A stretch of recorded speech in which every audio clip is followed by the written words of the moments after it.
to Planet Pulse with Alec Winslow. I'm Alec. Tonight, we're going to talk about a very important issue that affects millions of people in the UK, the Green New Deal. Now I know what you're thinking. Alec, isn't the Green New Deal an American thing? Well, apparently not. The UK has decided to jump on the bandwagon too. Here in the UK, the new Green Deal is called the Green Deal. Yes, they didn't even bother to change the name. You know, the ambitious plan to transform the economy and society by investing in clean energy, green jobs, public services, and social justice. Sounds great. Well, not everyone thinks so. Some critics say that the deal is too expensive, too radical, and too socialist. They say that it will ruin economy, increase taxes, destroy businesses, and undermine democracy. They say that it will make life worse for everyone, especially for children. But is that true? Is the Green New Deal really a bad deal for kids? Let's find out. First of all, let's look at what children are facing right now without a Green New Deal. According to UNICEF, climate change puts children's most basic rights at risk, seriously affecting their access to health, food, water, clean air, education, and protection. In the world, the growing number of extreme weather events is putting more and more children's lives in danger. In fact, a recent global survey by UNICEF found that nearly 60% of young people aged 14 to 18 felt very worried or extremely worried about climate change. And they have every reason to be. Because if we don't act now to reduce greenhouse gas emissions and limit global warming to 1.5 degrees Celsius above pre-industrial levels as recommended by scientists, then millions of children will face an uncertain and bleak future. But what if we do act now?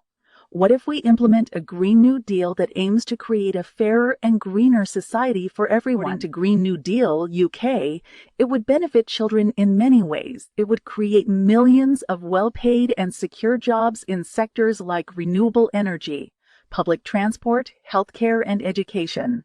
This would mean more opportunities for young people to find meaningful work and contribute to society. It would invest in public services like schools, hospitals, and social care. This would mean better quality education and healthcare for children and their families. It would tackle inequality and poverty by raising wages, strengthening workers' rights, and introducing a universal basic income. This would mean less stress and hardship for low-income households with children. It would protect nature and biodiversity by restoring habitats, planting trees, and banning harmful pesticides. This would mean cleaner air and water for children to breathe and drink. It would promote democracy and participation by empowering local communities and giving people more say over how things are run. This would mean more opportunities for children to get involved in decision-making processes that affect their lives. So let me get this straight. A Green New Deal would create jobs, improve public services, reduce inequality, protect nature, enhance democracy, and all this while fighting climate change. Sounds like a great deal. For kids, to help us dig a little deeper about this Green Deal, joining us tonight is our UK correspondent Ollie Murdoch. Ollie, welcome to the show. So Ollie, what's the buzz around the Green New Deal campaign in the UK? Well, Alec, there's definitely a load of excitement around the same Green New Deal in the UK. That's great to hear, Ollie. And what about the role of activists and celebrities in the campaign? Well, there are a lot of high-profile activists and celebrities who have been involved in the campaign, including Greta Thunberg and Leonardo DiCaprio. They've helped to raise awareness, along with their glasses of vodka and champagne, about the issue and put pressure on politicians to take action. All right, that all sounds promising. But what about the skeptics who say that the Green New Deal is just a pipe dream and that we should focus on other issues instead? Well, Alec, the reality is that climate change is one piping hot dream with Meghan Markle and Kate Middleton, a threesome with me in the middle, but Green New Deal a necessary solution. You wish. But well said, Ollie. Thank you for joining us tonight and shedding some light on the Green New Deal campaign in the UK. So tonight, we're discussing how U.S. scientists are using TikTok to address myths around climate change. Joining us from Los Angeles is our correspondent, Roni Tang. Roni, welcome to the show. Thanks, Alex. It's great to be here. Wanna hang out later? Dinner, maybe? No, but do tell us about this TikTok trend among scientists. Well, Leo, we're seeing more and more scientists in the U.S. using TikTok to reach a younger audience and break down complex scientific concepts into bite-sized, easy-to-understand videos. That's really interesting, Tony.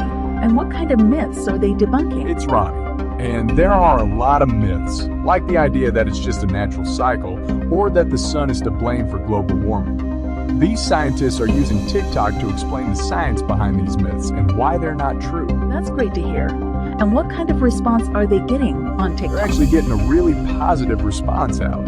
People seem to appreciate the clear and concise explanations, and they're sharing these videos with their friends. Having said that, there's some weird shit going on too. I mean, this one guy sent a volcanic eruption video to his ex, expressing his plans to relocate her there. That's some unhealthy relationship evolution. But Ronnie, do you think this kind of outreach is making a real difference in terms of public understanding of climate? I definitely think it's making a difference. Climate change can be really complex for a simpleton like me, and I think these TikTok videos are helping me to demystify it and make it more accessible to a much wider audience. Well, that's certainly a step in the right direction. Ronnie, thank you for joining us tonight and sharing your insights on this important topic. That's all for tonight, folks. Tune in next week when we'll talk about another problem with or solution about the Climate Change on Planet Pulse with Alec Winslow. Hit that like button, punch subscribe, and buzz the bell icon on your way out so you too can be aware of what is happening on ClimateScape around and above the globe.